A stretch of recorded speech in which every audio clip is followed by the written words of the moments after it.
내 자식이니까 간섭하지 말라고! 아픈 손자 데리고 얼른 병원 가자고 했다가 며느리에게 뺨을 맞았습니다. 제가 육아에 너무 간섭한다면서 말이에요. 알고 보니 제 집에 들어와 얹혀 사는 아들과 며느리는 제가 빨리 죽길 바라며 제 집을 상속받을 생각이더군요. 그래서 결심했습니다. 피눈물 나는 복수를 해주기로요. 제가 과연 이 배신을 어떻게 복수해줬는지 제 이야기 한번 들어봐 주실래요?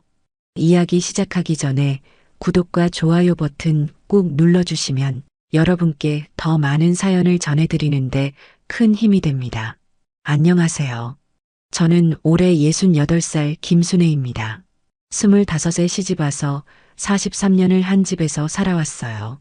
남편이 세상을 떠난 지도 벌써 3년이 지났네요. 요즘은 혼자서도 제법 평온하게 지내고 있답니다. 그 일이 있던 건 가을이 깊어가는 10월 말이었어요. 마당의 감나무에선 주황빛 감들이 탐스럽게 익어가고 있었고 오후 햇살이 창문 너머로 따스하게 스며들고 있었죠. 저는 평소처럼 거실 소파에 앉아 뜨개질을 하고 있었어요. 조용한 집안에는 시계 소리만이 규칙적으로 울려 퍼지고 있었습니다. 그때 전화벨이 울렸어요. 발신자를 확인해 보니 아들 박정호의 번호였죠. 요즘 들어 연락이 뜸했던 터라 반가운 마음에 서둘러 받았습니다. 엄마, 안녕하세요. 정호의 목소리가 평소와 달리 조심스럽게 들렸어요. 무언가 말하기 어려운 일이 있는 듯한 느낌이 들었죠. 응, 정호야.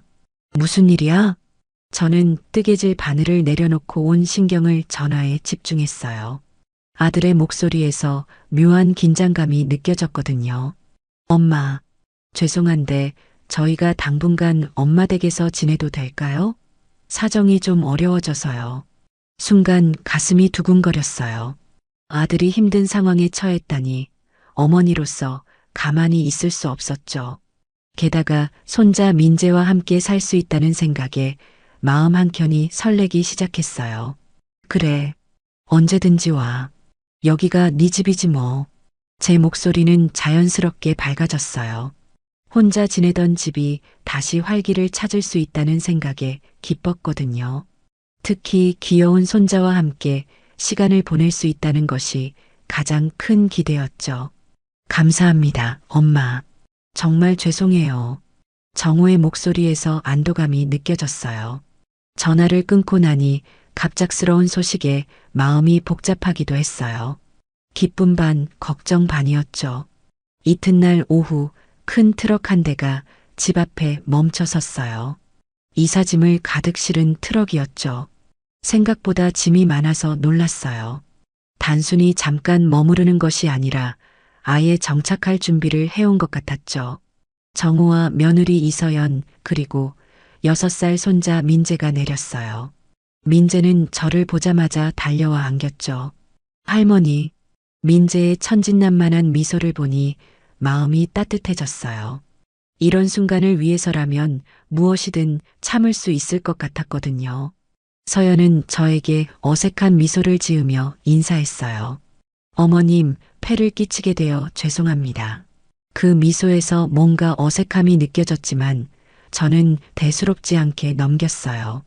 가족이 함께 사는 것이 당연한 일이라고 생각했거든요. 뭘 그런 소리를 해. 가족끼리 무슨 폐가 있어. 이삿짐을 들여놓는 과정이 시작됐는데 생각보다 많은 짐에 놀랐어요. 커다란 소파부터 시작해서 냉장고, 세탁기까지 모든 가전제품을 가져왔더라고요. 마치 완전히 이사를 온 것 같았죠. 저는 정호에게 다가가 물었어요. 정호야, 짐이 참 많구나. 얼마나 오래 있을 생각이야? 정호는 잠시 머뭇거리더니 대답했어요. 글쎄요, 엄마. 회사 상황이 나아질 때까지요. 그 말에서 묘한 느낌을 받았어요. 구체적인 기간을 말하지 않는 것이 조금 이상했거든요. 마음 한켠에 작은 의문이 피어올랐지만 곧 사라졌어요. 무엇보다 가족이 함께 있는 것이 중요하다고 생각했으니까요. 서연은 짐을 정리하면서 집안을 유심히 둘러보고 있었어요. 마치 이 집의 구조와 배치를 파악하려는 듯한 시선이었죠. 그 모습을 보며 저는 알 수 없는 불편함을 느꼈어요. 해가 저물어가는 저녁 무렵 드디어 이사가 끝났어요. 한때 조용했던 제 집은 갑자기 활기찬 공간으로 변해 있었어요. 거실에는 새로운 가구들이 자리 잡고 있었고 아이 장난감들이 여기저기 흩어져 있었죠. 저는 부엌에서 저녁 준비를 하고 있었어요. 온 가족이 함께 먹는 첫 식사를 정성스럽게 준비하고 싶었습니다. 손자가 좋아할 만한 음식들을 생각하며 이것저것 만들고 있었어요. 그런데 문득 이상한 기분이 들었어요. 제 집인데도 불구하고 왠지 위축되는 느낌이었죠.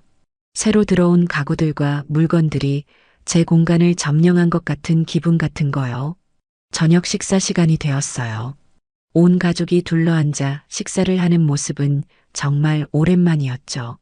민재가 맛있게 밥을 먹는 모습을 보니 뿌듯했어요. 그런데 며느리가 밥을 먹으며 집안 곳곳을 살피는 시선이 마치 이미 이 집의 주인이 된 것처럼 느껴지더라고요. 그 순간 가슴 한편에 작은 불안감이 스며들기 시작했습니다.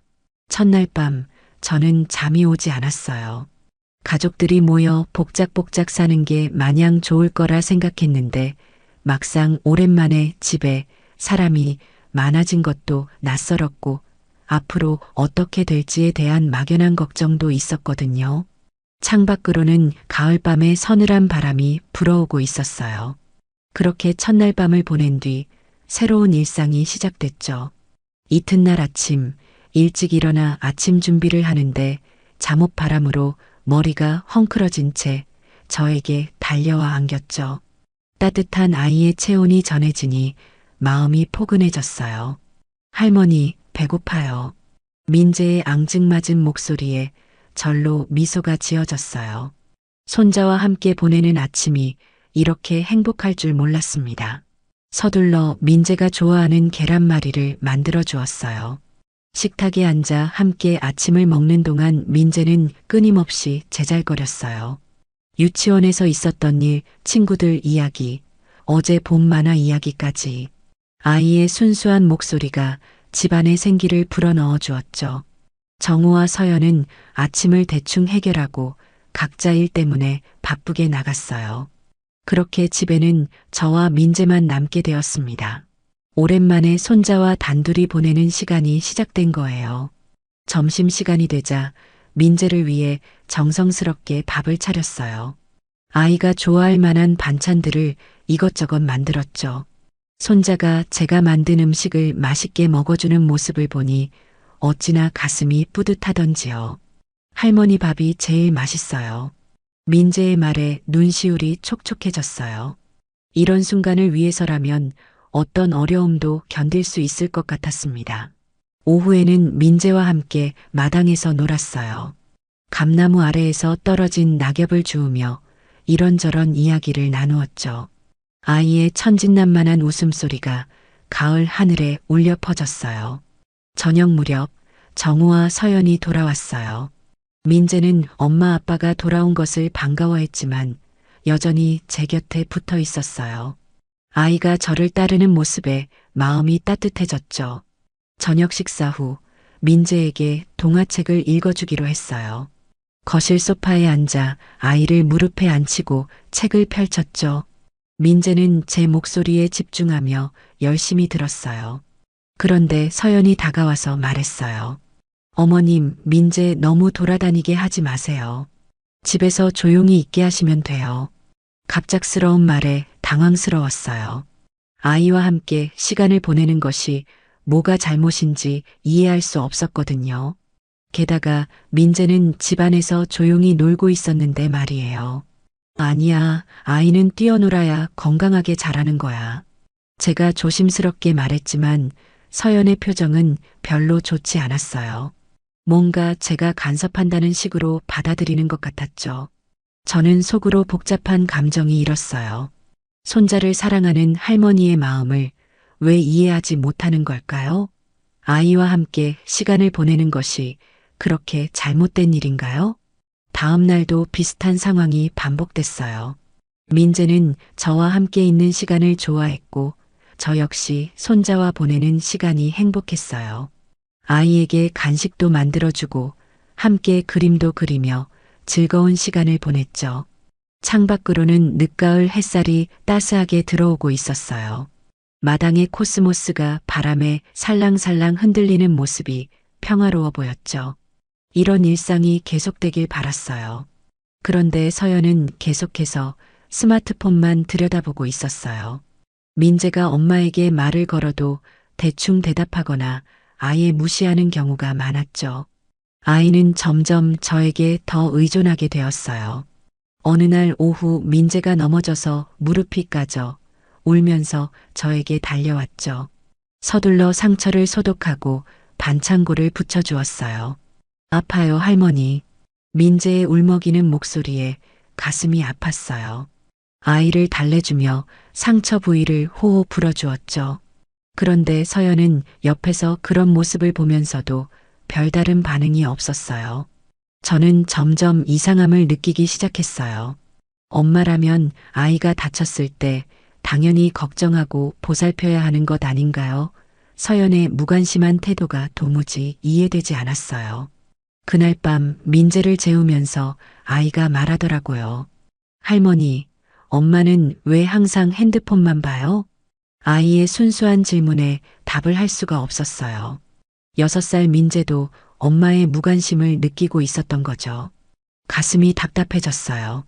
그렇게 며칠이 지나면서 저는 복잡한 감정에 휩싸였어요. 손자와 함께하는 시간은 정말 행복했어요.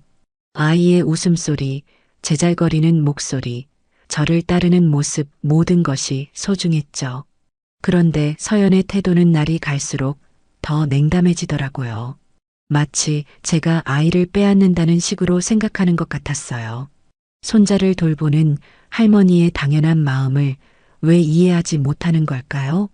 저녁 노을이 창문 너머로 스며들던 어느 날 혼자 앉아 생각에 잠겼어요. 이런 미묘한 갈등이 계속된다면 앞으로 어떻게 될까요? 가족이 함께 사는 것이 이렇게 복잡한 일인 줄 몰랐어요. 민재의 해맑은 웃음소리가 멀리서 들려왔어요. 그 소리를 들으며 저는 다시 한번 다짐했어요. 어떤 어려움이 있어도 손자만큼은 잘 돌봐주겠다고 말이에요.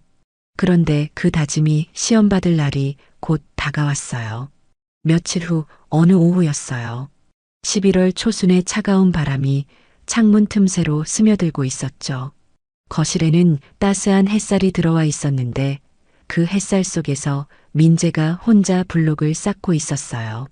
서연은 소파에 비스듬히 기대어 앉아 스마트폰을 들여다보고 있었고 아이가 바로 옆에 있는데도 시선은 온통 화면에만 고정되어 있었죠. 민재가 자신이 만든 블록집을 자랑하려고 엄마를 불러도 대답이 없었어요. 엄마 봐요. 제가 큰 집 만들었어요. 민재의 기대에 찬 목소리에도 서연은 고개조차 들지 않았어요. 아이는 잠시 엄마를 바라보다가 실망한 표정으로 다시 블록을 만지작거리는 모습을 보니 가슴이 답답해졌어요. 저는 부엌에서 민재를 지켜보고 있었어요. 아이가 혼자 놀고 있는 모습이 너무 안쓰러웠거든요. 6살 아이에게는 엄마와의 교감이 얼마나 중요한데 참다 못해 저는 거실로 나갔어요. 민재 옆에 앉아서 아이가 만든 블록집을 살펴보았죠. 우와, 민재야. 이거 정말 멋진 집이구나. 할머니가 보기에는 궁전 같아. 민재의 얼굴이 환하게 밝아졌어요. 누군가 자신의 작품을 알아봐 주니 얼마나 기뻤을까요? 아이는 신이 나서 자신이 어떻게 만들었는지 설명하기 시작했어요. 저는 진심으로 민재의 이야기에 귀를 기울였어요. 아이의 상상력이 담긴 이야기들이 정말 재미있었거든요. 그런데도 서연은 여전히 스마트폰만 들여다보고 있었어요. 1시간 정도 지났을까요? 민재가 갑자기 심심하다며 엄마에게 같이 놀자고 말했어요. 엄마, 저랑 숨바꼭질해요. 이번에야 서연이 고개를 들었어요. 얼굴에는 짜증 섞인 표정이 떠올랐죠. 민재야, 엄마 지금 바빠. 혼자 놀아. 아이의 얼굴이 순간 어두워졌어요. 그 모습을 보니 가슴이 미어져서 더 이상 참을 수가 없었어요. 서연아, 아이랑 조금 놀아주면 어떨까? 아이들은 엄마랑 함께 놀아야 정서 발달에 좋다잖냐. 조심스럽게 말했지만 서연의 반응은 예상보다 격했어요. 스마트폰을 내려놓더니 저를 쏘아보듯 바라봤어요. 어머님, 요즘은 그렇게 안 키워요. 아이 혼자서도 충분히 놀 수 있어요. 옛날 방식으로 키우지 마세요. 그 말에 저는 당황했어요. 손자를 걱정하는 할머니의 마음을 왜 이렇게 받아들이는 걸까요? 게다가 옛날 방식이라니 아이에게 관심을 보이는 것이 옛날 방식인가요? 아이는 어른이 관심을 가져줘야 밝게 자라는 거야. 그게 어떻게 옛날 방식이라는 거냐? 저도 모르게 목소리가 높아졌어요. 서연의 무책임한 태도가 이해되지 않았거든요. 어머님이 너무 간섭하시는 거 아니에요? 제 아이는 제가 알아서 키울게요. 서연의 목소리도 날카로워졌어요. 민재는 갑자기 무서워진 분위기를 감지했는지 저에게 와서 매달렸어요. 할머니, 아이의 작은 손이 제 옷깃을 잡았어요. 민재도 이 상황이 불편한 모양이었죠. 저는 아이를 안아주며 마음을 가라앉히려 했어요. 거실에는 차가운 공기가 흘렀어요. 창밖으로는 늦가을 바람이 나뭇가지를 흔들고 있었죠. 마당에 감나무 잎들이 하나둘 떨어지고 있었어요. 마치 이 집안의 평화도 함께 떨어지는 것 같았습니다.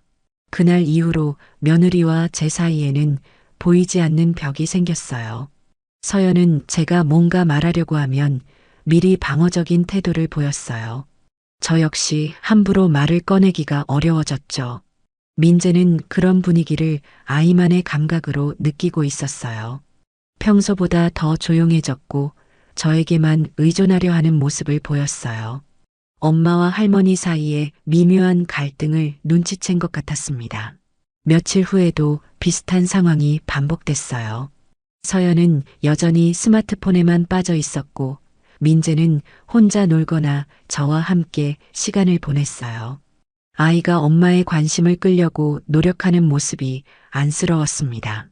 어느 날 저녁 민재가 크레용으로 열심히 무언가를 그리고 있더라고요. 완성된 그림을 보니 가족 그림이었어요.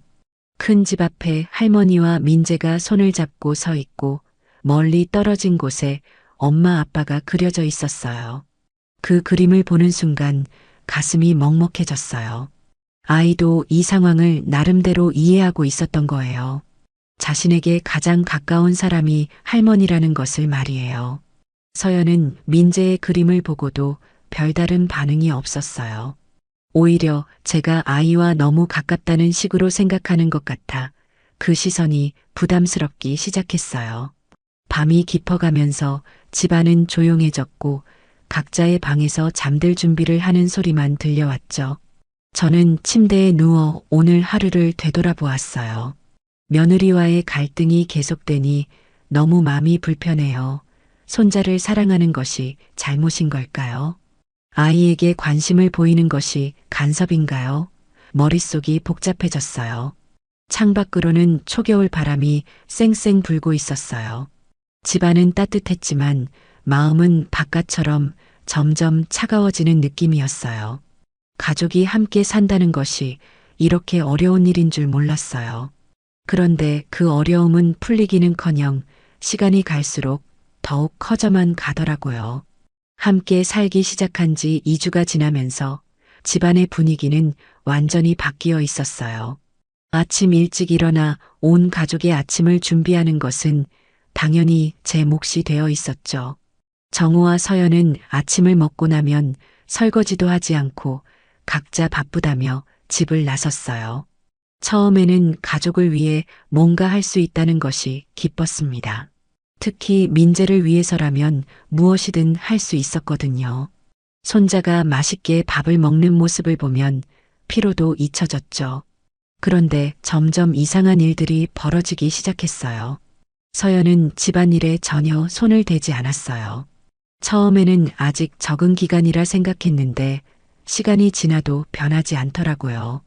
어느 날 설거지를 하고 있는데 서연이 다가오더라고요.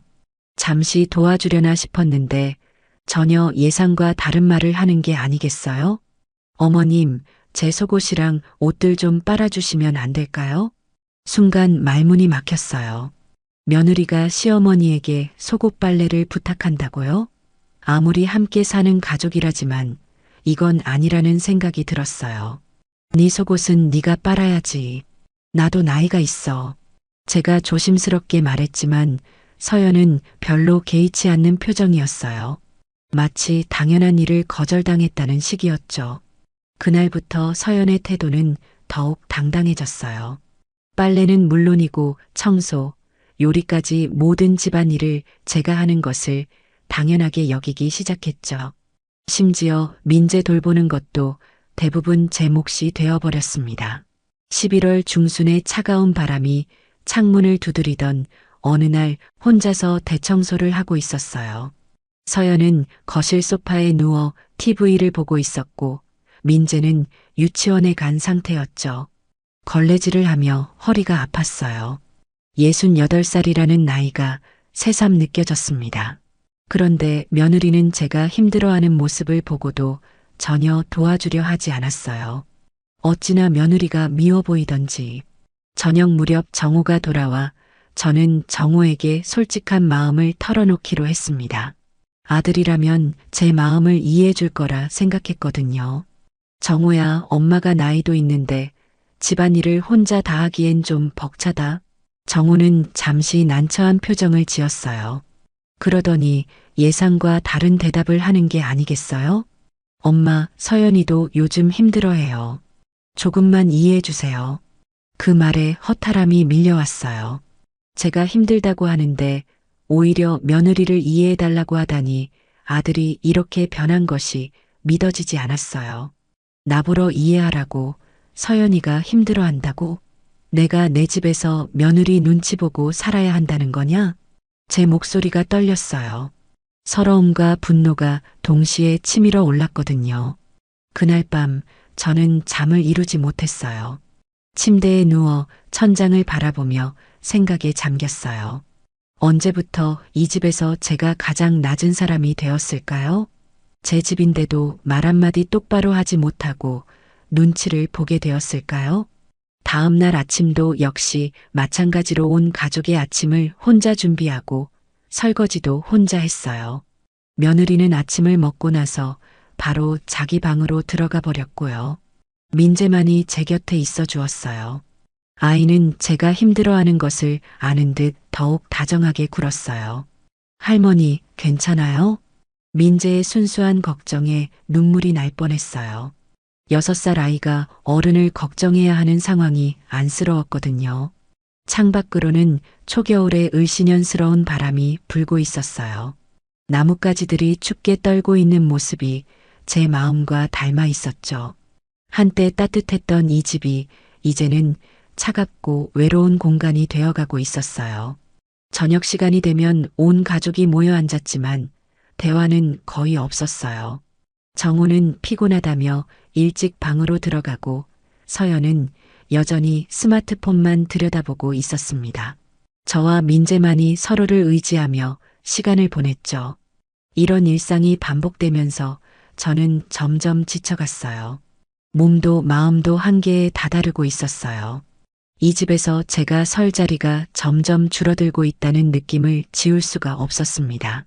그날 밤 거실에 혼자 앉아 있는데 정적이 흐르며 온 집안이 긴장감으로 가득 차 있는 것 같았어요.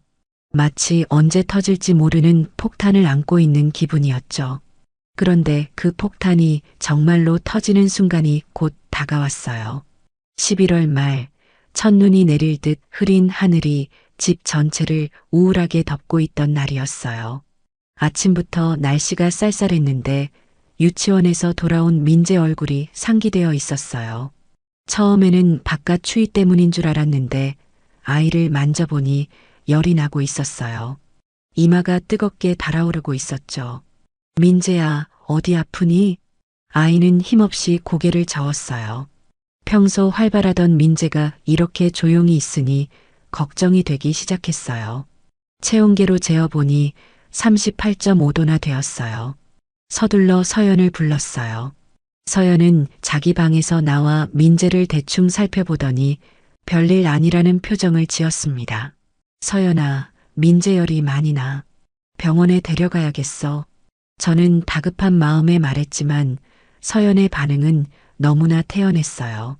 에이, 어머님. 아이들은 원래 그래요.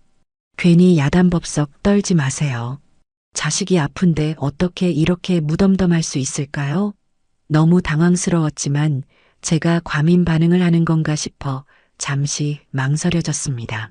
하지만 시간이 지나면서 민재의 상태는 더 심해졌어요. 열이 내리기는커녕 더 오르는 것 같았어요. 아이는 자꾸 칭얼거리며 제 품에 안겼어요. 할머니, 머리 아파요. 민재의 약한 목소리에 가슴이 찢어지는 것 같았어요. 얼굴도 점점 창백해지고 있었죠. 이건 단순한 감기가 아니라는 확신이 들어 다시 며느리에게 말했습니다. 서연아, 정말 병원에 가야겠어. 아이 얼굴이 너무 안 좋아. 서연은 여전히 스마트폰을 들여다보며 대답했어요. 어머님이 너무 오버하시는 거예요. 그냥 열 좀 나는 거예요. 그 순간 화가 치밀어 올랐어요. 그냥 열 좀 나는 거라고요. 손자가 이렇게 아파하는데 어떻게 그런 말을 할 수 있을까요? 저는 민재를 안고 찬 수건으로 이마를 닦아주었어요. 아이의 체온이 계속 올라가는 것 같아 불안했어요. 손발도 차갑게 식어가고 있었죠. 민재는 자꾸 보채며 울기 시작했어요. 평소 의젓하던 아이가 이렇게 울어대니 정말 많이 아픈 게 분명했어요. 제 가슴도 덩달아 아팠어요. 할머니, 아파요. 민재의 떨리는 목소리를 들으니 더 이상 참을 수가 없었어요. 아이의 안전이 최우선이었거든요. 나는 병원에 데려간다. 이 상태로는 안 돼. 제가 단호하게 말하자 서연이 짜증을 냈어요. 정말 예민하게 구시네요. 해열제나 먹이시면 될 걸 뭘 그렇게까지. 해열제라고요? 집에 아이용 해열제도 없었어요. 평소 민재가 아픈 적이 별로 없어서 준비해 두지 않았거든요. 저는 민재를 두꺼운 담요로 감싸고 외투를 입었어요. 혼자서라도 병원에 데려갈 생각이었어요. 아이의 건강보다 중요한 건 없었거든요. 그런데 민재의 입술이 파르르 떨리기 시작했어요. 고열로 인한 오한인 것 같았죠.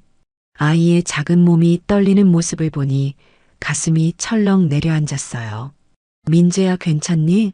제 목소리가 떨렸어요.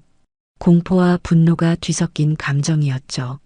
아이가 위험할 수도 있는 상황인데 어떻게 이렇게 무관심할 수 있을까요?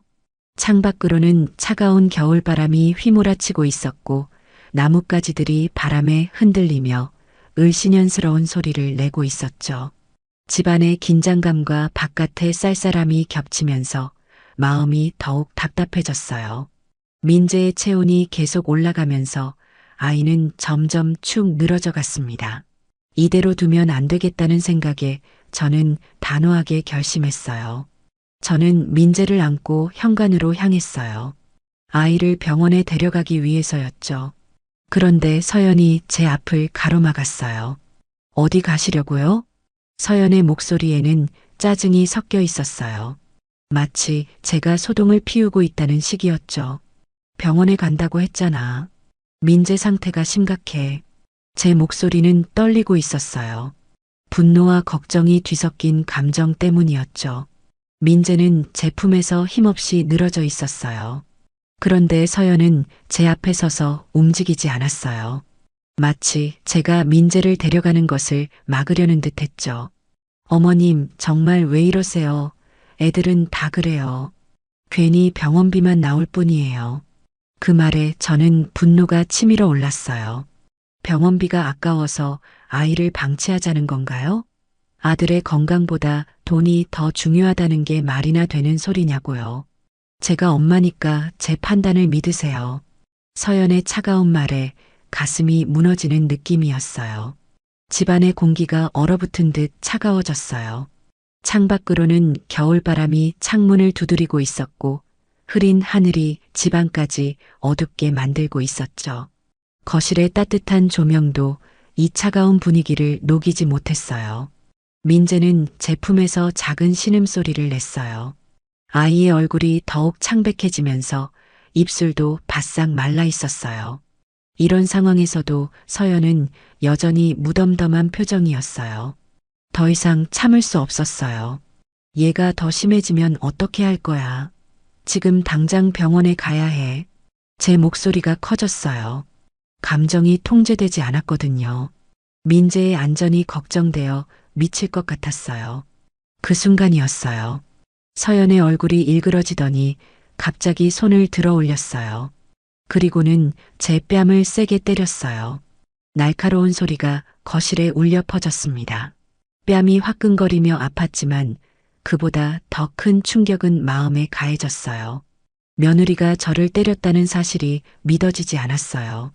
정적이 흘렀어요. 시계 소리만이 똑딱똑딱 울려 퍼지고 있었죠. 저는 멍하니 서연을 바라보았고 뺨을 맞은 충격으로 머릿속이 하얘졌어요.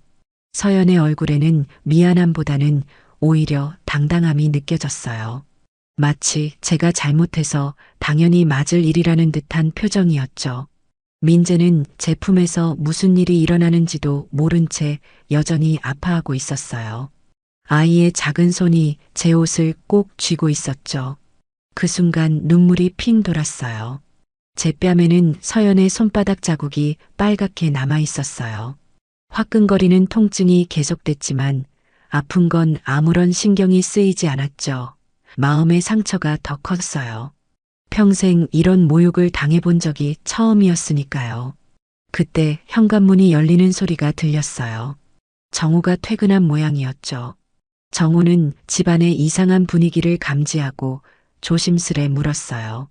무슨 일이에요? 저는 정우를 바라보며 속으로 기대했어요. 아들이라면 이 상황을 이해하고 저를 지켜줄 거라고 말이에요. 민재가 열이 나서 병원에 가려고 했는데 서연이가 제 목소리가 떨렸어요. 뺨을 맞은 일을 어떻게 말해야 할지 망설여졌거든요. 창밖으로는 어둠이 깔리기 시작했어요. 가로등 불빛이 하나둘 켜지고 있었습니다. 집안도 점점 어두워지고 있었는데 마치 우리 가족의 미래도 함께 어두워지는 것 같았어요. 민재는 여전히 제품에서 열에 시달리고 있었어요. 아이의 건강이 가장 걱정되었는데 이런 갈등 상황이 벌어져서 더욱 마음이 아팠어요. 저는 정우를 바라보며 속으로 간절히 바랐어요. 제 아들이 이 상황을 올바르게 판단하고 무엇이 옳은지 알아주기를 말이에요. 민재의 건강이 가장 우선이라는 것을, 그리고 며느리가 시어머니를 때린 것이 얼마나 잘못된 일인지를 말이에요. 하지만 정호의 표정에서는 망설임이 느껴졌어요. 마치 누구 편을 들어야 할지 고민하는 것 같았죠. 그 모습을 보니 불안감이 엄습해 왔어요. 정호의 망설이는 표정에서 이상한 예감이 들기 시작했어요. 정호는 서연이와 저를 번갈아 보더니 한숨을 쉬었어요. 그리고는 민재를 제품에서 받아 안았죠. 아이는 여전히 열에 시달리며 칭얼거리고 있었어요. 정호야, 민재 상태가 심각해. 빨리 병원에 가야 해. 제가 간절한 마음으로 말했어요. 아들이라면 손자의 건강을 가장 우선으로 생각할 거라 믿었거든요. 그런데 정호는 민재의 이마를 만져보더니 의외의 반응을 보였어요. 엄마, 열이 좀 있긴 하네요. 근데 그렇게 심각해 보이지는 않는데. 아이가 이렇게 아파하는데 심각하지 않다고요. 정호도 서연이와 비슷한 생각을 하고 있다는 게 정말 믿기지 않았습니다. 거실의 조명이 따스하게 비추고 있었지만 분위기는 점점 차가워져 갔어요. 서연이 정호에게 다가가더니 속삭이듯 말했어요. 여보, 어머님이 너무 예민하게 반응하셔서 제가 좀 말렸는데 화를 내시더라고요. 그 말을 듣는 순간 가슴이 턱 막혔어요. 서연이 상황을 완전히 다르게 설명하고 제가 화를 내서 문제가 생겼다는 식으로 말하는 거였어요. 정호야, 그게 아니야. 서연이가 나를. 제가 말하려는 순간 정우가 손을 들어 제지했어요. 엄마, 일단 진정하세요. 이런 식으로 흥분하시면 안 돼요. 손자가 아픈 것을 걱정하는 할머니의 마음이 흥분인가요? 아들의 말에 가슴이 참 쓰라렸습니다. 저는 뺨을 맞은 일을 정확히 말하려고 했어요. 정호야, 서연이가 엄마 뺨을 때렸어. 그 말에 정호는 잠시 놀란 표정을 지었어요. 서연을 바라보더니 무언가 확인하려는 듯한 시선을 보냈죠. 서연은 조금 당황한 듯 보였지만 곧 차분하게 말했어요. 어머님이 너무 흥분해서 말리려다가 실수로 그랬어요. 일부러 그런 게 아니에요. 그렇게 세게 제 뺨을 때린 것이 실수라는 건지 서연의 뻔뻔한 거짓말에 분노가 치밀어 올랐어요. 그런데 정호의 반응이 더욱 충격적이었죠. 엄마, 서연이도 스트레스가 많아요. 그리고 엄마도 평소에도 간섭이 심했잖아요. 조금 이해해 주세요. 제가 간섭이 심하다니요. 게다가 며느리가 시어머니를 때린 것을 두고 이해하라니. 그 말을 듣는 순간 세상이 무너지는 것 같았어요. 정호야, 너 지금 뭐라고 하는 거야? 제 목소리가 떨렸어요. 믿을 수 없다는 감정과 배신감이 동시에 밀려왔거든요. 엄마, 요즘 엄마가 너무 예민해지신 것 같아요. 민재 일도 그렇고 집안일도 그렇고 서연이 힘들어요. 정호의 말 한마디 한마디가 가슴에 비수처럼 꽂혔어요. 평생 이 아들을 위해 살아왔는데 이제는 제가 문제라는 식으로 말하고 있으니까요. 집안의 공기가 무겁게 가라앉았어요. 거실의 따뜻한 조명 아래에서 벌어지는 이 차가운 대화가 현실이라는 것이 믿어지지 않았어요. 창밖의 겨울바람 소리가 마치 제 마음의 울음소리 같았죠. 서연은 자신의 남편이 자기 편을 들어준다는 것을 확인한 듯 정호 뒤에서 안도의 표정을 짓고 있었어요. 그 모습을 보니 더욱 서러웠어요. 내가 뭘 잘못했다는 거냐? 손자 아픈 걸 걱정하는 게 간섭이고 맞고도 참아야 하는 거냐? 제 목소리에는 절망이 배어 있었어요. 이해할 수 없었거든요. 왜 제가 이런 취급을 받아야 하는지 말이에요. 정호는 민재를 안고 있으면서도 여전히 서연 편을 들었어요. 엄마 가족이니까 서로 양보하고 이해해야죠. 서연이도 처음 시댁 생활이라 힘들어요. 왜 저만 양보하고 이해해야 하는 걸까요? 며느리는 시어머니를 때려도 되고 손자가 아파도 무관심해도 되는 건가 봐요. 그 순간 깨달았어요. 제가 기대했던 아들은 더 이상 존재하지 않는다는 것을요. 평생 저를 지켜줄 거라 믿었던 아들이 이제는 다른 사람 편을 들고 있다는 것을요. 민재는 여전히 정호 품에서 아파하고 있었어요. 결국 아무도 아이의 건강을 진심으로 걱정하지 않는 것 같았어요. 저 혼자만 애타게 걱정하고 있었죠. 마음속에서 무언가 무너져 내리는 소리가 들렸어요. 믿음, 희망, 가족에 대한 기대감. 모든 것이 산산조각 나는 기분이었어요. 창밖으로는 첫눈이 내리기 시작했어요. 하얀 눈송이들이 어둠 속에서 춤추듯 떨어지고 있었죠. 아름다운 풍경이었지만 제 마음만큼은 눈보다 더 차갑고 쓸쓸했습니다. 그날 밤 저는 처음으로 이 집에서 완전히 혼자라는 것을 느꼈어요. 가족들과 함께 있으면서도 이렇게 외로울 수 있다는 것을 몰랐어요. 그날 밤은 유난히 길게 느껴졌어요. 자정이 넘어서야 집안이 조용해졌어요. 정우와 서연은 각자 방으로 들어갔고 민재도 해열제를 먹고 나서 잠들었죠. 결국 병원에는 가지 못했어요. 정우가 집에 있던 해열제를 먹이면서 내일까지 지켜보자고 했거든요. 저는 잠이 오지 않아 방에서 뒤척이고 있었어요. 오늘 있었던 일들이 머릿속에서 계속 맴돌았거든요. 며느리가 제 뺨을 때린 순간, 아들이 며느리 편을 든 순간들이 반복해서 떠올랐어요. 창밖으로는 눈이 계속 내리고 있었고 하얀 눈송이들이 가로등 불빛에 반사되어 반짝이고 있었어요. 고요한 겨울밤의 풍경은 아름다웠지만 제 마음은 전혀 평온하지 않았어요. 목이 말라서 물을 마시러 부엌으로 나갔어요. 슬리퍼 소리를 최대한 내지 않으려고 조심조심 걸었죠. 모든 가족이 잠든 시간이었거든요. 부엌에 다가가는데 작은 목소리가 들렸어요. 처음에는 바람 소리인 줄 알았는데 자세히 들어보니 사람 목소리였어요. 부엌 쪽에서 누군가 대화를 하고 있었죠. 부엌 입구에서 조심스럽게 살펴보니 정호와 서연이 작은 목소리로 대화를 나누고 있었어요. 두 사람은 식탁에 앉아 있었고 거실 쪽을 등지고 있어서 제가 있는 것을 모르는 것 같았어요. 저는 복도 한쪽에 몸을 숨기고 그들의 대화를 들었어요. 원래 몰래 엿듣는 건 좋지 않다고 생각하는 편이었는데 왠지 중요한 이야기를 하는 것 같아서 발걸음을 멈췄어요. 서연의 목소리가 먼저 들렸어요. 여보, 조금만 더 참아요. 어머님이 좀 까다로우시긴 하지만 참을 만해요. 그 말에 가슴이 섬뜩했어요. 제 어떤 부분이 까다로운 걸까요? 정호가 한숨을 쉬며 대답했어요. 그래도 엄마가 너무 간섭을 많이 하시네. 오늘도 민재일로 그렇게 난리를 치시고 간섭이라니 난리를 쳤다니 아들의 말에 가슴이 너무 아팠습니다. 서연이 속삭이듯 말했어요. 그런데 여보, 이 집 정말 좋아요. 집값이 얼마나 되는지 알아요?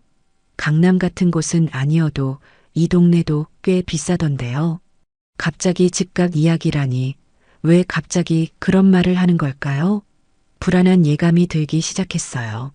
정호의 목소리가 낮아졌어요. 그러게, 우리가 이 집만 받으면 정말 인생이 편해질 텐데 집 한 채 사려면 대출만 평생 갚아야 하잖아. 그 말을 듣는 순간 온몸에 소름이 돋았어요. 제가 살아있는데 이 집을 받는다는 소리가 대체 무슨 소리인 건지 이해를 할 수 없었어요. 서연의 목소리에는 묘한 기대감이 섞여 있었어요. 그러니까 어머님이 오래 버티지 않으셨으면 좋겠어요. 솔직히 이제 나이도 많으시고 그 순간 머릿속이 하얘졌어요. 제가 빨리 죽기를 바란다는 뜻인가 봐요. 손이 떨리기 시작했어요. 무릎에 힘이 빠져 벽에 기댔어요. 이런 끔찍한 말을 들을 줄은 꿈에도 몰랐거든요. 정우가 조심스럽게 말했어요. 그런 말 하지 마. 그래도 우리 엄마야. 잠깐 안도했어요. 아들이라면 저를 지켜줄 거라고 생각했거든요. 그런데 정호의 다음 말이 더욱 충격적이었어요. 그래도 솔직히 엄마 혼자 이런 큰 집에서 사는 것도 좀 그렇긴 해. 우리가 여기서 살면서 관리해 주는 게 나을 것 같기도 하고, 마치 제가 이 집을 혼자 관리할 능력이 없다는 식으로 말하다니요. 게다가 그 말 속에는 이미 이 집이 자신들 것이라는 전제가 깔려 있었어요. 서연이 다시 말했어요. 그런데 어머님이 너무 오래 사시면 우리 계획에 차질이 생기잖아요. 아이도 키워야 하고 집도 필요하고 며느리의 입에서 이런 말이 나올 수 있다는 게 믿어지지 않았어요. 이때까지 모든 의문이 풀렸어요. 왜 갑자기 이 집에 들어와 살겠다고 했는지, 왜 아들이 항상 며느리 편만 드는지, 왜 며느리가 저를 함부로 대하는지 모든 것이 명확해졌어요. 그들은 처음부터 이 집을 노리고 온 거였어요. 저와 함께 살고 싶어서가 아니라 이 집을 차지하기 위해서였던 거죠. 가슴이 무너져 내리는 것 같았어요. 평생 믿어왔던 아들이, 그리고 가족이라고 여겼던 며느리가 실제로는 제 죽음을 기다리고 있었다니요. 부엌의 작은 조명이 두 사람을 비추고 있었는데 그 따뜻한 빛 아래에서 나누는 대화가 이렇게 차갑고 잔혹할 줄이야. 창밖의 눈발이 더욱 거세게 내리고 있었어요. 저는 그들이 저의 존재를 눈치채지 못하도록 최대한 조용히 조심스럽게 제 방으로 돌아갔어요. 방에 돌아와 침대에 앉아서야 온몸이 떨리기 시작했어요. 분노와 절망, 배신감이 동시에 밀려왔어요. 이런 기분은 처음이었어요. 정말 이게 현실인가요? 제 아들과 며느리가 제 죽음을 기다리고 있다는 게 말이 되나요? 평생 아들을 위해 희생하며 살아왔는데 이런 배신을 당할 줄이야. 창밖에 눈은 계속 내리고 있었어요. 하얀 눈이 세상을 덮어가고 있었죠. 마치 제 마음도 차가운 눈으로 덮여가는 것 같았어요. 그날 밤 저는 잠에 들지 못하고 천장을 바라보며 생각에 잠겼어요. 이제 어떻게 해야 할까? 이대로 당하고만 있을 수는 없어. 그 생각이 머릿속을 지배하기 시작했어요. 새벽이 되어서야 조금 잠들어 평소보다 늦게 일어났어요. 몸이 천근만근 무거웠고 어젯밤의 충격이 아직도 가시지 않았습니다. 거울을 보니 얼굴이 많이 상해 있었어요. 하룻밤 사이에 10년은 늙은 것 같았죠. 부엌으로 나가니 정우와 서연이 아침을 먹고 있었어요. 평소와 다를 것 없는 모습이었죠. 마치 어젯밤 그런 끔찍한 대화를 나눈 것이 거짓말 같았어요. 서연이 저를 보더니 능글맞게 미소를 지었어요. 어머님, 안녕하세요. 늦게 일어나셨네요. 그 미소를 보니 속이 뒤틀렸어요. 제 죽음을 기다리는 사람이 이렇게 태어날 수 있다니요. 어떻게 이런 연기를 할 수 있는 걸까요? 저는 대답 대신 고개만 끄덕였어요. 목소리를 내면 감정이 드러날 것 같았거든요. 아무것도 모르는 척해야 했어요. 민재가 뛰어와 제게 안겼어요. 어젯밤 열이 내린 모양인지 얼굴이 많이 좋아져 있었어요. 아이의 따뜻한 체온이 전해지니 마음이 조금 누그러졌어요. 할머니, 나 이제 좀 괜찮아졌어요. 민재의 천진난만한 목소리에 가슴이 아팠어요. 이 순수한 아이는 부모들의 계산을 전혀 모르고 있겠죠. 손자만큼은 지켜줘야겠다는 생각이 들었어요. 정우와 서연이 나간 후 저는 혼자 앉아 깊은 생각에 빠졌어요. 어젯밤 들은 대화가 계속 머릿속에서 맴돌았어요. 그들의 차가운 목소리, 제 죽음을 기다리는 말들이 생생하게 들렸죠. 창밖으로는 어젯밤 내린 눈이 온 세상을 하얗게 덮고 있었어요. 마당의 감나무도 하얀 눈에 덮여 있었죠. 아름다운 겨울 풍경이었지만 제 마음만큼은 춥고 어두웠어요. 평생 이 집에서 살아왔어요. 신혼 때부터 지금까지 43년을 이 집에서 보냈죠. 남편과 함께 아들을 키우고 남편을 떠나보낸 것도 이 집에서였어요. 제 인생의 모든 추억이 담긴 소중한 공간이었거든요. 그런데 이제 그 아들이 제 죽음을 기다리며 이 집을 노리고 있다니요. 어떻게 이런 일이 일어날 수 있을까요? 저는 거실을 둘러보았어요. 정우가 어릴 때 뛰어놀던 곳, 남편과 함께 TV를 보며 웃던 곳, 혼자서도 평온하게 지내던 곳. 모든 것이 추억으로 가득했어요. 내가 이토록 바보였구나. 혼잣말이 저절로 나왔어요. 아들을 믿고 며느리를 가족으로 받아들이려 했던 제 자신이 한심했어요. 그들에게는 처음부터 저는 없어져야 할 장애물이었던 거예요. 민재가 제 옆에 와서 앉았어요. 아이는 제가 우울해하는 것을 감지했는지 작은 손으로 제 손을 잡아주었어요. 할머니, 왜 슬퍼요? 순수한 질문에 눈물이 맺혔어요. 이 아이에게 어떻게 설명할 수 있을까요? 네 부모가 할머니의 죽음을 기다리고 있다고 말할 수 있을까요? 아니야, 민재야. 할머니 안 슬퍼. 거짓말이었어요. 마음은 찢어질 듯 아팠거든요. 그래도 아이 앞에서는 울 수 없었어요. 오후가 되자 마음속에서 무언가 단단한 것이 생기기 시작했습니다. 분노와 절망이 뒤섞이면서 새로운 감정이 생겨났어요. 바로 결심이었죠. 이대로 당할 수는 없어요. 제가 평생 모아온 것을 그들에게 쉽게 넘겨줄 수는 없었어요. 특히 제 죽음을 기다리는 사람들에게는 절대로 말이에요. 창밖의 눈이 햇빛에 반짝이고 있었어요. 하얀 눈 위로 따스한 햇살이 비치니 눈부시게 빛났죠. 그 빛을 보니 마음속에도 희미한 빛이 보이기 시작했어요. 저녁 무렵 정우와 서연이 돌아왔어요. 여전히 평범한 얼굴로 인사를 나누었죠. 저 역시 아무것도 모르는 척했어요. 그들이 제가 비밀을 알고 있다는 것을 눈치채면 안 되니까요. 저녁 식사 시간에도 평소와 다름없이 행동했어요. 음식을 차리고 민재를 돌보고 설거지를 했죠. 그런데 마음속으로는 계획을 세우고 있었어요. 그날 밤 저는 침대에 누워 천장을 바라보며 생각했어요.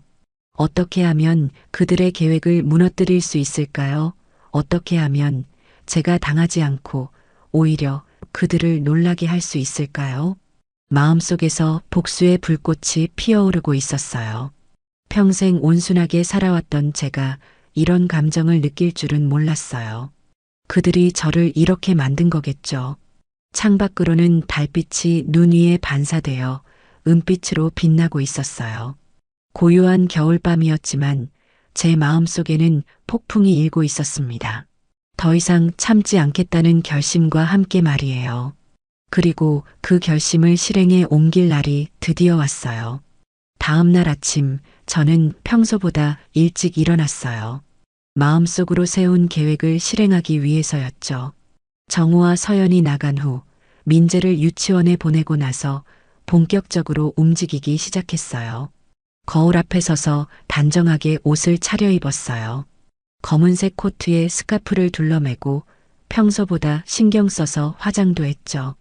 오늘은 중요한 일이 있는 날이었거든요.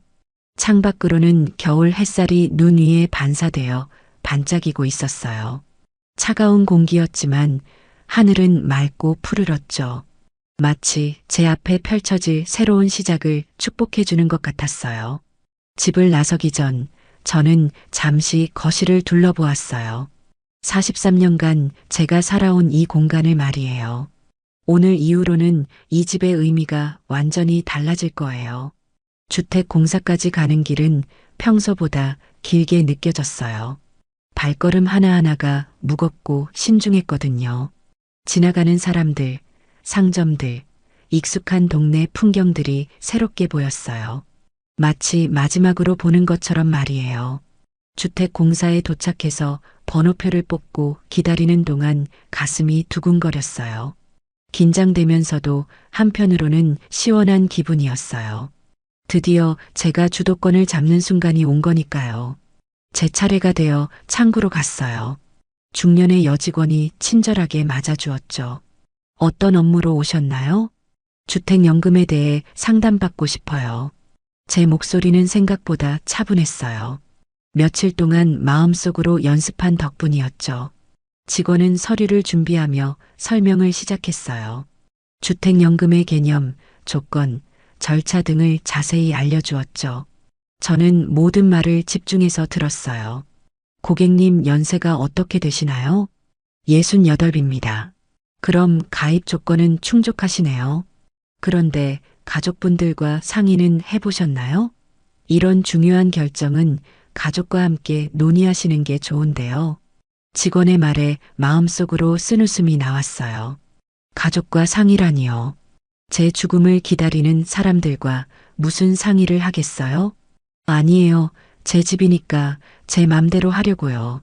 제 단호한 대답에 직원은 조금 놀라는 표정을 지었어요. 그래도 업무상 더 이상 묻지 않고 절차를 설명해 주었죠. 주택연금에 가입하시면 이 집은 더 이상 상속 재산이 되지 않는다는 점 아시죠? 돌아가신 후에는 집이 금융기관으로 넘어가게 됩니다. 그 말을 듣는 순간 속이 시원해졌어요. 바로 그거였어요. 정우와 서연이 노리던 것을 완전히 차단하는 방법이었죠. 네, 알고 있어요. 그게 제가 원하는 거예요.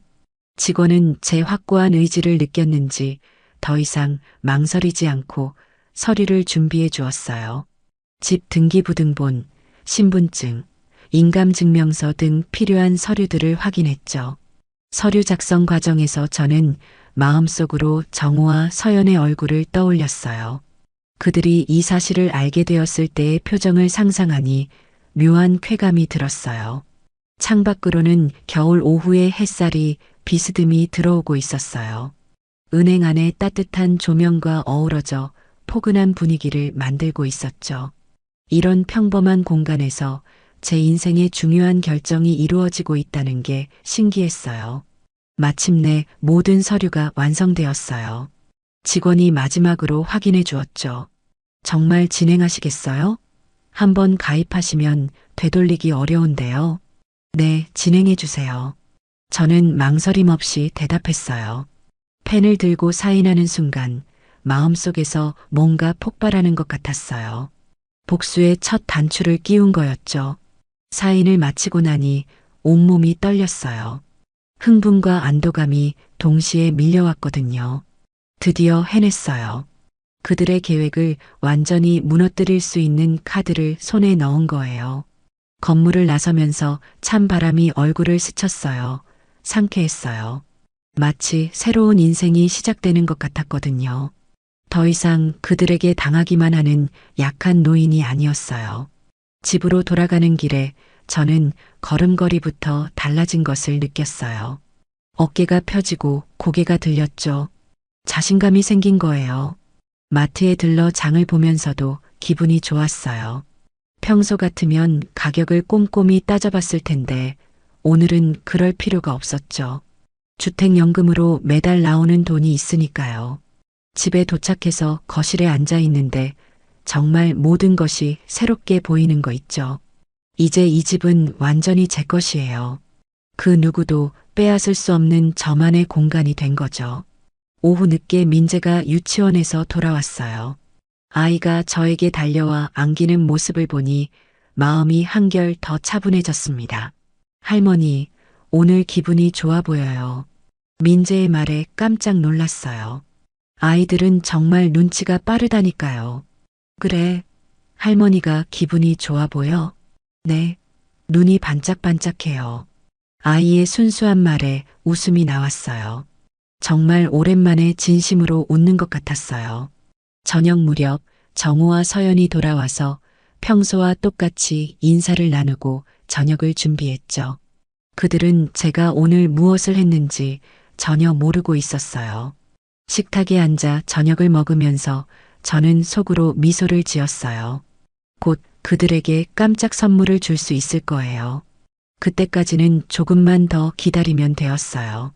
며칠 후 저는 더 이상 참을 수 없다는 생각이 들었습니다. 토요일 오후였어요. 12월 초순의 차가운 바람이 창문을 두드리고 있었고 거실에는 따스한 난방이 켜져 있었죠. 민재는 친구 집에 놀러 간 상태였고 정우와 서연은 거실에서 TV를 보고 있었어요. 저는 부엌에서 설거지를 하면서 그들을 지켜보고 있었어요. 평온해 보이는 그들의 모습을 보니 더는 견딜 수 없었어요. 언제까지 이런 가면극을 계속해야 하는 걸까요? 설거지를 마치고 손을 닦은 후 저는 마음을 다잡았어요. 오늘이야말로 모든 것을 끝낼 날이었어요. 더 이상 그들의 계획에 당하고만 있을 수는 없었거든요. 거실로 나가서 TV 리모컨을 집어들었어요. 그리고는 TV를 껐죠. 갑작스러운 정적이 거실에 흘렀어요. 정우와 서연이 의아한 표정으로 저를 바라봤어요. 평소 같으면 그들이 TV를 보고 있을 때 간섭하지 않았으니까요. 정우야, 서연아, 잠시 이야기 좀 하자. 제 목소리에는 평소와 다른 단호함이 있었어요. 두 사람은 서로를 바라보더니 어색하게 웃었어요. 무슨 이야기요, 엄마? 정우가 조심스럽게 물었어요. 아마 제 달라진 분위기를 감지한 것 같았어요. 저는 그들 앞에 서서 팔짱을 꼈어요. 마음속에서 용기가 솟아오르고 있었어요. 드디어 진실을 말할 때가 온 거였죠. 너희들 속셈 다 알고 있어. 그 말에 정우와 서연의 얼굴색이 변했어요. 특히 서연은 눈이 크게 떠지면서 당황한 기색을 보였죠. 엄마, 무슨 말씀이세요? 정우가 어리둥절한 표정으로 물었어요. 아마 모르는 척 하려는 거였죠. 저는 가슴 깊이 숨을 들이마셨어요. 그리고는 며칠 전 밤에 들었던 그들의 대화를 그대로 털어놓기 시작했어요. 지난주 목요일 밤 너희가 부엌에서 나눈 대화 다 들었어. 이 집값이 얼마나 되는지, 내가 오래 버티지 않았으면 좋겠다는 말까지 전부 다. 그 순간 거실의 공기가 얼어붙었어요. 서연의 얼굴이 창백해졌고 정우는 입을 벌린 채 말을 잇지 못했어요. 창밖으로는 겨울 오후의 차가운 빛이 들어오고 있었어요. 나뭇가지들이 바람에 흔들리며 스산한 소리를 내고 있었는데 마치 이 집안의 긴장감을 대변하는 것 같았어요. 어머님, 그게... 서연이 떨리는 목소리로 말하려 했지만 저는 손을 들어 막았어요. 변명하지 마. 내 죽음을 기다리면서 이 집을 차지할 생각이었잖아. 집에 들어온 것도 이 집 때문이었겠지. 제 목소리가 점점 커졌어요. 그동안 억눌렀던 분노와 배신감이 한꺼번에 터져 나오고 있었거든요. 정우가 일어나서 저에게 다가왔어요. 엄마, 오해해요. 우리가 그런 뜻으로... 오해라고? 그럼 서연이가 내 뺨을 때린 건? 민재 아픈데 병원 가지 말라고 한 건? 정우의 얼굴이 굳어졌어요. 더 이상 변명할 수 없다는 것을 알았겠죠. 서연은 소파에 앉은 채로 손을 비비고 있었어요. 평소의 당당함은 온데간데 없고 초조하고 불안한 모습이었죠. 저는 그들을 번갈아 보며 마지막 폭탄을 터뜨렸어요. 그런데 말이야, 너희들 계획은 완전히 틀어졌어. 이 집은 이제 너희가 받을 수 없는 집이야. 그 말에 두 사람의 표정이 일그러졌어요. 무슨 뜻인지 이해하지 못하겠다는 표정이었죠. 저는 가방에서 주택연금 가입 서류를 꺼냈어요. 며칠 전 은행에서 받은 그 서류를 그들 앞에 내밀었죠. 주택연금에 가입했어.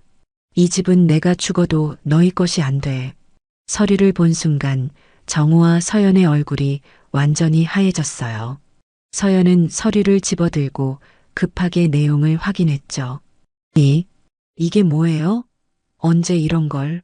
서연의 목소리가 떨렸어요. 계획이 완전히 무너진 것을 깨달은 거죠. 정호도 서류를 들여다보더니 좌절한 표정을 지었어요. 엄마, 이런 중요한 일을 왜 혼자... 중요한 일이라고? 내 집을 내가 어떻게 하든 그게 너희가 간섭할 일이야? 제 목소리에는 승리감이 섞여 있었어요.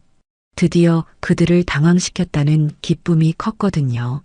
거실에는 무거운 침묵이 흘렀어요. 시계 소리만이 똑딱똑딱 울려 퍼지고 있었죠. 서연은 서류를 계속 들여다보며 믿을 수 없다는 표정을 짓고 있었어요. 창밖으로는 어둠이 서서히 깔리기 시작했어요. 가로등이 하나둘 켜지면서 따뜻한 빛을 내고 있었죠. 집안의 차가운 분위기와는 대조적이었어요. 정우가 마침내 입을 열었어요. 엄마, 그럼 너희는 어떻게 하냐고? 그건 너희가 알아서 할 일이야. 내 집에 얹혀 살면서 내 죽음만 기다린 너희들이 말이야. 제 말에 서연이 울먹이기 시작했어요. 자신들의 계산이 완전히 틀어진 것을 받아들일 수 없었겠죠. 그 모습을 보니 속이 뻥 뚫리고 시원하더라고요. 그동안 당하기만 했던 제가 드디어 반격을 가한 거였어요. 그런데 이것은 단지 시작에 불과한 일이었죠. 서연이 울먹이던 것도 잠시, 곧 얼굴이 일그러지면서 본색을 드러내기 시작했어요. 지금까지 보여준 그 가식적인 며느리 연기는 온데간데 없었죠. 어머님, 이건 너무하신 거 아니에요? 우리가 무슨 잘못을 했다고. 서연의 목소리에는 분노가 섞여 있었어요. 마치 제가 그들에게 잘못을 저지른 것처럼 말하고 있었죠. 그 뻔뻔함에 어이가 없었어요. 내가 너무했다고? 내 죽음을 기다리고 내 집을 차지할 생각을 한 너희들이 나보고 너무했다고 하는 거야? 제 목소리가 날카로워졌어요. 이런 상황에서도 자신들이 피해자인 척하는 모습이 가증스러웠거든요. 정호도 일어나서 흥분한 목소리로 말했어요. 엄마, 그래도 우리는 가족이잖아요. 이렇게 배신하실 거면 애초에 왜 들어오라고 하셨어요? 배신이라고? 누가 누구를 배신했는지 정확히 알고 말해. 평생 너를 키우고 사랑했는데 네가 내 죽음을 기다리고 있었던 게 배신이지. 거실의 공기가 점점 더 차가워졌어요. 창밖으로는 겨울밤이 깊어가고 있었고 가로등 불빛만이 어둠을 밝히고 있었죠. 집안의 따뜻한 조명과는 대조적으로 분위기는 얼어붙어 있었어요. 서연이 갑자기 일어나더니 소리쳤어요. 그럼 우리 보고 어떻게 하라는 건데? 갈 곳도 없는데. 그건 너희가 알아서 할 일이야. 애초에 무슨 생각으로 여기 온 건지 내가 다 알고 있는데 계속 여기 살 생각이니? 제 말에 서연의 얼굴이 더욱 일그러졌어요. 이제 가면을 완전히 벗어던진 모습이었죠. 평소 저에게 보여주던 그 억지 미소와 가식적인 존댓말은 모두 사라져 있었어요. 정우가 마지막으로 호소하듯 말했어요. 엄마, 제발 다시 생각해 주세요. 우리도 민재 때문에 안정적인 곳이 필요해요. 그 가식적인 입으로 민재 얘기 꺼내지도 말거라. 민재가 아플 때 병원에 가지 말라고 한 사람이 누구더냐. 그 아이를 진짜 생각했다면 이런 계산을 하지 않았을 거야. 제 말에 정우는 더 이상 할 말이 없어 보였어요. 자신들의 모든 행동이 들통났다는 것을 깨달았겠죠. 그때 현관문이 열리는 소리가 들렸어요. 민재가 친구 집에서 돌아온 모양이었죠. 아이의 밝은 목소리가 현관에서 들려왔어요. 할머니 왔어요. 민재가 거실로 뛰어오다가 어른들의 차가운 분위기를 감지하고 멈췄어요. 아이의 천진난만한 얼굴에 당황스러운 표정이 떠올랐죠. 할머니, 엄마 아빠 왜 그래요? 민재의 순수한 질문에 가슴이 아팠어요. 이 모든 갈등 속에서 가장 무고한 존재는 이 아이였거든요. 서연이 민재에게 다가가더니 거칠게 손을 잡았어요. 민재야, 우리 짐 싸자. 여기서 나갈 거야. 그 말에 민재가 놀란 표정을 지었어요. 왜요? 할머니 집 좋은데. 아이의 말에 서연이 더욱 짜증을 냈어요. 좋을 게 뭐가 있어? 어서 가자. 정호도 체념한 듯 고개를 끄덕였어요. 그래, 엄마. 우리 나갈게요. 이렇게 된 이상 더 이상 여기 있을 수 없죠. 정호의 말에서는 반성보다는 원망이 느껴졌어요. 마지막까지도 자신들이 잘못했다는 생각은 없는 것 같았어요. 그들이 짐을 싸는 동안 저는 민재와 함께 거실에 앉아 있었어요. 아이는 갑작스러운 상황을 이해하지 못하는 것 같았어요. 할머니, 저 다시 올 수 있어요? 민재의 간절한 질문에 눈시울이 뜨거워졌어요.